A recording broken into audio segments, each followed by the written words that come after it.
corps est l'expression de soi. Donc chacun perçoit son corps à sa manière. Mais il est fondamental que psychologiquement la personne soit confortable dans son corps. Il y a la perception sociologique, mais il y a aussi la perception psychologique, comment la personne évolue dans son corps. Or, très souvent, certaines personnes se sentent mal à l'aise dans leur corps. Soit elles se jugent trop maigres, soit elles se jugent trop grosses, soit particulièrement chez les femmes, elles estiment qu'elles ont les seins trop petits ou elles n'ont pas les fesses assez rebondies. Bon, c'est la manière dont la personne se perçoit. Mais cette manière de se percevoir est aussi le fruit de son milieu familial et de son milieu social. Parce que chaque milieu social perçoit le corps de manière différente. Or, il suffit surtout, et par-dessus tout, que chaque individu se sente confortable dans son corps. Parce que si on ne l'est pas dans son corps, on va développer un ensemble de complexes et aussi un ensemble de préjugés. Et ceci traverse tous les deux sexes, que ce soit les hommes, que ce soit les femmes. Et malheureusement, dans une société aussi machiste que celle d'Haïti, les femmes sont beaucoup plus victimes de ce regard vis-à-vis de leur corps. Donc nous développons un regard sur la femme noire, issue d'une culture essentiellement occidentale. Et c'est simple. Quand on regarde une femme, on lui dit Galgo c'est jolie. Mais on se réfère à quoi? À quel canon de beauté? À un canon de beauté, entre guillemets, grec, à un canon de beauté arien, à un canon de beauté à dominante blanche. Tandis que la femme, la vraie femme noire, a des lèvres épaisses et, en règle générale, a des fesses rebondies. Et parfois aussi de gros seins. Ça, vous parlez pour le milieu urbain. Parce que dans le milieu rural, si la femme n'est pas redondante, si elle n'est pas des fesses rebondies et des seins d'une certaine dimension, elle ne trouvera pas partenaire. D'ailleurs, il a dit que le gars est tuberculeux, il a dit que le gars sida, on n'a pas de critères. Il a dit saute nos milieux pauvres. Bon, je crois que ce culte de la minceur s'est développé en milieu urbain, et particulièrement dans les lieux urbains aisés. Et on voit que les clubs de gym se multiplient partout, et qui fréquentent ces clubs de gym, ce sont des femmes à voiture. Donc ce sont des femmes avec un revenu élevé. Et ce sont des femmes aussi qui arrivent à la quarantaine. Donc c'est aussi cette quête d'une forme de jeunesse éternelle. Bon. Et tout ceci aussi est importé. Parce que l'Occident nous a appris qu'il faut respecter certaines normes, il faut aller faire du sport.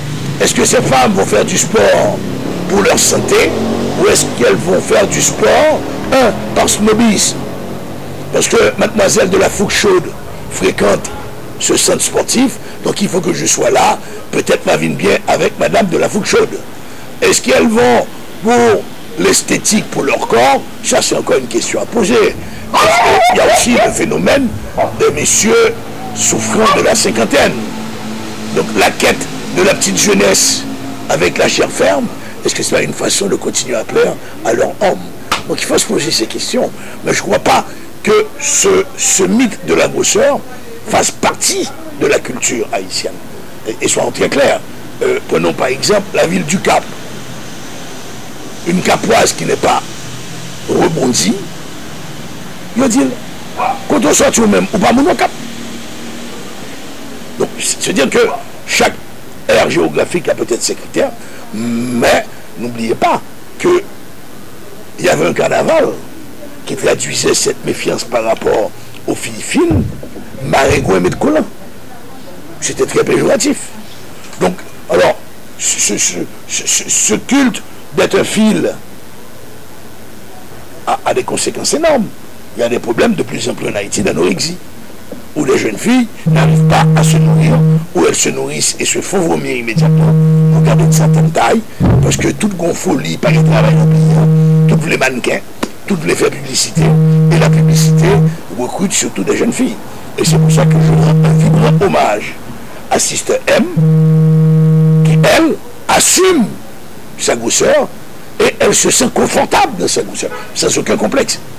Et je crois qu'il faudrait aller interroger Sister M pour faire comprendre aux jeunes filles que ce n'est pas les rondeurs. L'intelligence n'existe pas. L'intelligence ne se développe pas dans les rondeurs. L'intelligence se développe partout dans le cerveau. Partout au monde, dans le cerveau. C'est sûr qu'immédiatement qu'il y a une mode qui se développe dans le milieu dominant, parce que le milieu dominant est le milieu urbain, c'est la même chose que le culte de la minceur, le culte de chasser le surplus de poids qui existe dans la classe aisée, est de plus en plus maintenant imité par des jeunes filles qui vivent dans des milieux à revenus faibles. Et parfois consacrent une partie de leurs revenus pour s'inscrire dans un club de sport. Il y a aussi toute la publicité pour les produits minceurs. Il y a aussi, maintenant, la majorité de cette catégorie sociale est branchée sur les chaînes internationales, donc c'est le culte. Bon. En plus de cela aussi, il faut reconnaître que l'obésité est l'un des problèmes de santé importants à travers le monde. Je crois qu'on estime à 30-39% de la population d'Haïti qui vit en situation d'obésité ou d'excès de poids. C'est pire dans les pays occidentaux. Ça ne peut pas intéresser le gouvernement. Parce que, qu'est-ce qui gagne quoi qu'à prendre produit ça? C'est nous qui gagnons l'argent. Les bons problèmes d'aliénation, oui, peut-être. On s'aliène par rapport à des critères de beauté occidentaux. Mais si on prend en termes de santé, c'est important de développer le sport collectif et d'éviter l'obésité. Moi, quand je vivais à Montréal, ma fille, à 8-9 ans, était en situation de surpoids. Il y a une dame, pour laquelle j'ai énormément d'amour, une haïtienne, qui m'avait fait remarquer que quand un enfant fait la transition de l'enfance à la puberté en situation d'excédent de poids, il sera extrêmement difficile pour cette personne d'avoir un poids normal. Une différence entre taille, poids normal, rapport entre poids et taille, et la recherche, oui, qui est la recherche de la minceur en permanence. Donc ça dit que faut faire très attention dans la société, et c'est un rôle, si nous on joue au ministère de la Santé en Haïti, pour expliquer mon ça, et si on joue dans télévision nationale, que quand l'enfant fait la transition de l'enfance à l'adolescence en état de surpoids, c'est difficile pour le maigrir. Même le fait régime n'a maigri, immédiatement quitter le régime dans la bonne boire. Je ne vais pas expliquer, je ne suis pas docteur, je ne suis pas nutritionniste. Donc c'est-à-dire que dans notre société... Il n'y a pas une forme d'hypocrisie quelque part? Oui. Bon, c'est que ça fait aussi partie des frustrations de l'homme. Les gens condamnent. Dame n'est pas d'accord, les joueurs dame n'a pas de gros sort, ou soit venir l'autre. Bon, je pense que c'est un mythe aussi de cela. Moi, je dis, mythe, ça a grossophobie d'exister dans les milieux aisés. Bon, moi, je répète ce que j'ai dit au départ. Il faut que la personne, quel que soit son sexe, quel soit son âge, puisse assumer ces dimensions. Il y a des familles, comme on dit en bon créole, ils sont faites avec gros os. Bon, qu'elle soit régime ou l'enfer, on a toujours l'impression que les plus gros. Et quand on fait la transition de l'enfance à l'adolescence, on va traîner ça longtemps. Mais moi, je recommanderais à quelle que soit la personne, quel que soit son âge, quel que soit son sexe, quel que soit son poids, de pratiquer un sport. Parce que le sport, l'activité physique, est excellente pour le maintien d'une santé. Vous voyez, de plus en plus dans l'Haïti, on ne fait plus le sport pour faire le sport. On fait le sport pour raffermir les muscles fessiers. On fait le sport pour affermir les muscles en bas bras pour t'être carré de camper debout. On fait le sport pour avoir des cuisses effilées. On ne fait pas le sport pour la santé. On fait le sport pour autre chose. Donc c'est le sport qui est instrumentalisé. On a instrumentalisé le sport comme étant un outil pour tendre vers la beauté, pour tendre vers la projection d'une image sexuelle. Il faut avoir une force mentale dans la vie. Moi, en général, le regard de l'autre ne m'intéresse pas. Mais c'est difficile quand, surtout l'autre. Il faut persistant et continu, quotidien, tout ça. Pourquoi continuer à fréquenter l'autre qui vous regarde d'un air de dédaigneux? Pourquoi continuer à subir les assauts de l'autre? Un homme qui vous dit, ouais, gossé, puis le ventoux. déposez-le. Allez chercher quelqu'un qui va vous apprécier dans votre multiplicité, dans votre diversité.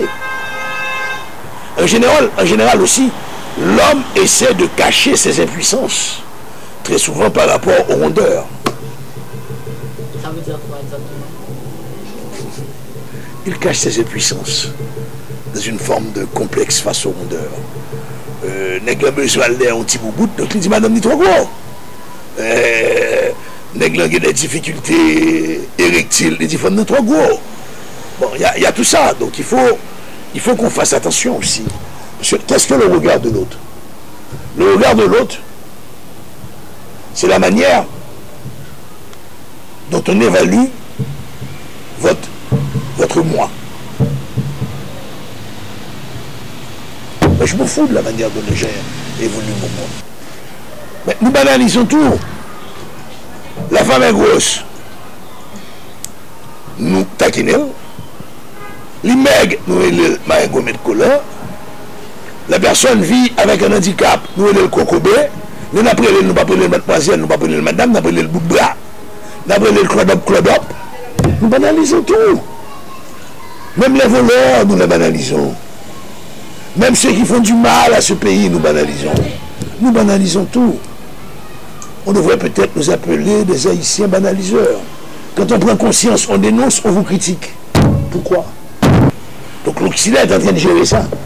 Mais comme nous sommes toujours en retard, nous gardons une espèce de préjugé pour les personnes au surpoids, mais au fond de nous-mêmes, c'est faux. C'est faux. L'Haïtien en général aime les femmes mondes.